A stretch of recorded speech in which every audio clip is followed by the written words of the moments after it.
Hi everybody, it's Haley of Untitled Cosplay and welcome back to my first time-lapse video in almost a year. I've been struggling with finding the time to edit and create these. Obviously they take a while to produce because I have to record every single step of my creative process and it's a little overwhelming, or sometimes I forget to do things, but I am happy to be back. I have been working really hard on this project and I cannot wait to share with you guys the creative process in its entirety for my Death Knight Tier 10.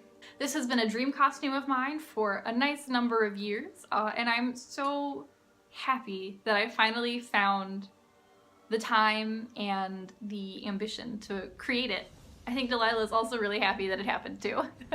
So without further ado, let's just get on into it. So first things first, I had to make my patterns, and I did this by wrapping myself or my mannequin in plastic wrap, covering me or the thing in tape, cutting it out, and drawing on the design. Once I was happy with the design that I made, I traced it onto some nice big paper. The first real piece that I wanted to make was the breastplate. It was a little overwhelming at first, so I figured if I got this done, I would feel pretty good about the rest of the armor. I was wrong. It was all extremely overwhelming. Next, I had to go and sculpt some closures for the top layer, and I did so using an oven-baked clay. After I was happy with the chest piece, I started cutting out all of the bases for the rest of the armor. I did this just so I would make sure that I had enough foam before getting too deep and not being able to order more in time for Katsucon.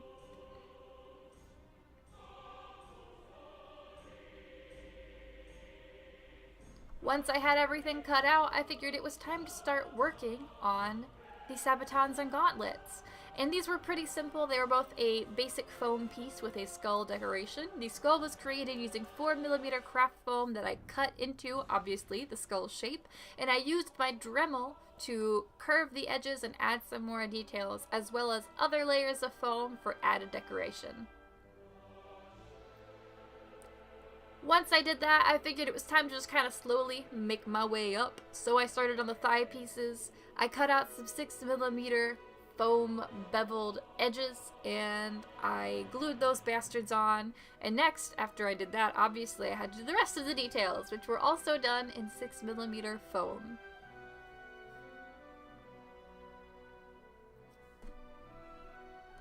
From there, I moved once again up to the belt. You see where I'm kind of going? And then, of course, there is the skull. And the skull I actually sculpted using an oil-based clay. I used oil-based so that way it wouldn't dry out on me when I left it for the day.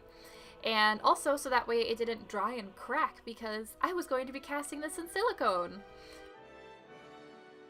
Thankfully, the cast turned out wonderfully. So my next step was to use Smooth-On's Foam Flex at 25 and actually create the skull. This thing was so cool. I'm so happy, and watching this happen was such a cool process. Once I glued that skull onto my belt, I moved on to making little teethies for it, because every skull needs some teeth. And for the teeth, I just used some little warble scraps, and I glued those bastards on with super glue. Next up, we skipped and kind of jumped around, because we gonna make some pauldrons. I used just some cheap foam that I had left over from a previous project for the base of the pauldrons, and then I used my nice double-sided smooth foam from TNT Cosplay Supply for the second layer. There were even more beveled edges. There was so much beveling on this costume. I ended up getting the flex shaft attachment for my Dremel just because of how many hand cramps I was getting from all the beveling. And once I was happy with those, I started making some spikes. I did the same sort of thing that I did with the skull, except I'm making some little spiky dudes to put on my pauldron. Next up is the skull on the other pauldron. This is made using the exact same techniques as the other skulls on the costume. 4mm foam, carved out with the Dremel. Added more details with more foam, and then to help smooth everything out, I used some motherfucking quick seal.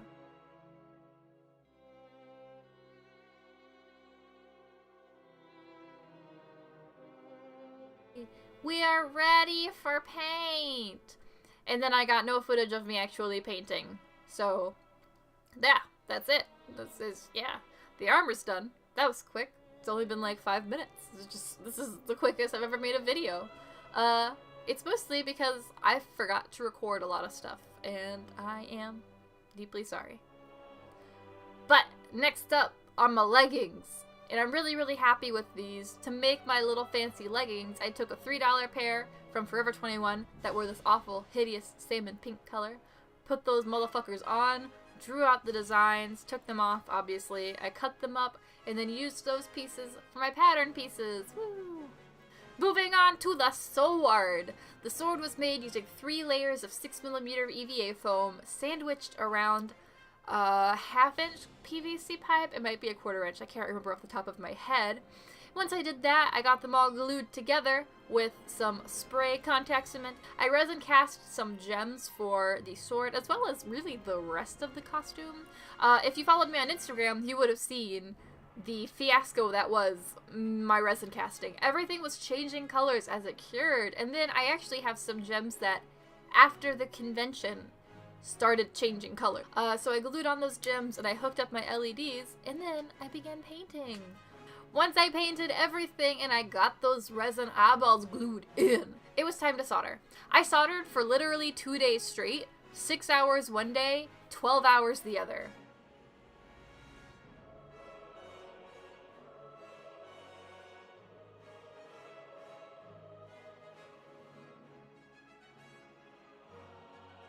These were powered using rechargeable lithium-ion phone battery thingies, and then of course I programmed an Arduino Uno.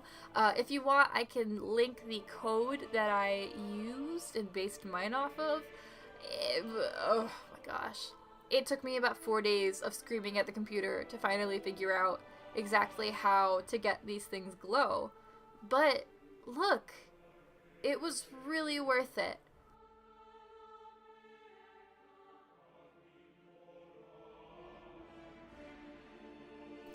I originally made this costume to enter into the Katsucon 2018 Masquerade. Sadly, I didn't win anything, but I think overall that's totally fine. I learned a lot of really, really cool new tips and tricks, and I got some really badass photos out of this. I mean, oh my god, look at this! Kenny of the Nerdy Monkey is a pure sweet goddess, and she should take all of your photos if you're in upstate New York. Please and thanks. Give her your money! I really hope you enjoyed watching this and getting a bit of a glimpse into how I work and seeing everything kind of come together. I feel like that's one of my favorite parts of cosplay, especially like that final moment when all of the anticipation builds up and you finally get to put the entire thing on. It's just, it's so good. But anyway, my next time-lapse video should be of my Heartseeker Ash, and that will hopefully be somewhere in the next 2 to 3 weeks, so keep an eye out for that. If you're not wanting to wait that long to see a video from me, I put out weekly vlogs, typically every Friday, but it really depends on how I'm feeling that week. And I hope that you will subscribe and stick around, and hopefully I will see you next week. But if I don't see you next week during one of my vlogs, I hope that I see you at a convention.